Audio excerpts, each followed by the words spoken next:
ओम शांति।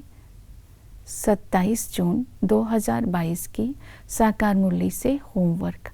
आज की मुरली से हम लक्ष्य लेंगे सूर्यवंशी अर्थात श्री नारायण के घराने का मुझे अधिकारी बनना है। इसके लिए आज हम रिफ्लेक्शन करेंगे।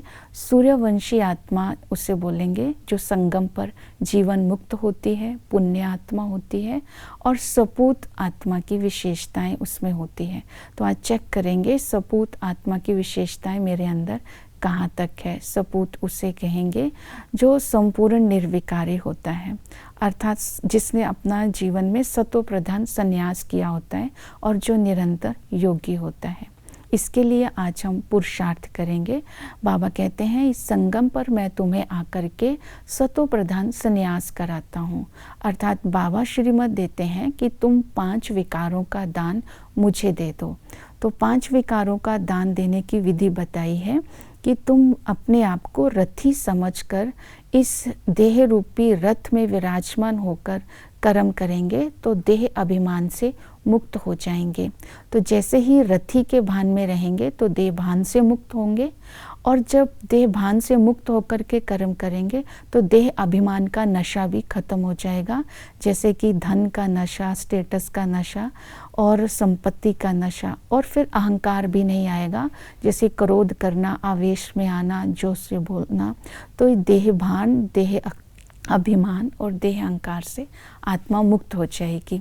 और दूसरा है जो वारिस क्वालिटी की आत्मा होगी वो सदा ही संपूर्ण पवित्रता पर अटेंशन देगी। तो बाबा ने कहा कि इस समय तुम मेरे साथ प्रतिज्ञा करो कि काम विकार में नहीं जाएंगे, पवित्रता की प्रतिज्ञा को कायम रखो।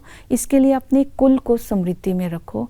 जब हम ब्राह्मण कुल के हैं तो जो कुल होता है उसका अर्थ होता है कुल की मर्यादाओं में पालन करना। जैसे कि बाबा ने जो आज श्रीमत दी उस श्रीमत को सुबह से लेकर रात तक पालन करना ही, मर्यादाओं का पालन करना ही जो कुल के दीपक बनते हैं।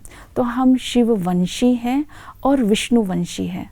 विष्णुवंशी अर्थात खानदानी संस्कार, तो पवित्रता के संस्कारों को आज अपने अंदर इमर्ज करेंगे जिससे हमारे कर्म श्रेष्ठ बनेंगे। विष का अणु अर्थात संकल्पों में भी अपवित्रता ना आए। तो यह है संपूर्ण पवित्रता। फिर जो संपूर्ण पवित्र बनना है, श्री नारायण का पद पाना है तो लगाव से मुक्त भी होना है। तो बाबा ने कहा देह, ये पुरानी दुनिया, देह के संबंधों से ममत्व को हटाते जाओ, अर्थात इनको भूलते जाओ।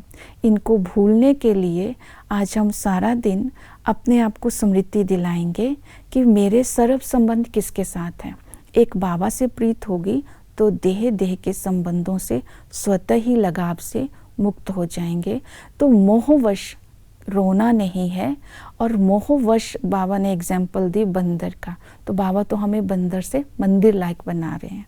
तो अपनी स्मृति लक्ष्य को रखेंगे तो मोह से मुक्त हो जाएंगे। फिर लोभ से मुक्त होने के लिए स्मृति में रखना है कि इस समय स्वयं पालनहार भगवान मुझे सर्व खजानों का अधिकारी बना रहा है। तो सर्व खजाने मुझे वर्षे में मिल रहे हैं। जब हम खजानों की स्मृति में रहेंगे तो हद के लोभ से मुक्त हो जाएंगे। और निरंतर योगी बनने के लिए निराकार में आत्मा, निराकार परमात्मा को याद करती हूँ।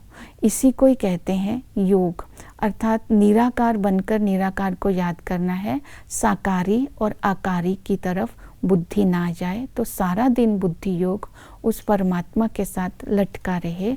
तो निरंतर योगी बनने से आत्मा शुद्ध होगी और आत्मा के कर्म श्रेष्ठ होंगे। तो कर्म के आधार पर, संस्कारों के आधार पर हम सूर्यवंश में ऊंच पद पा सकते हैं। तो इन बातों को आज की मुरली से धारणा में लेंगे। ओम शांति।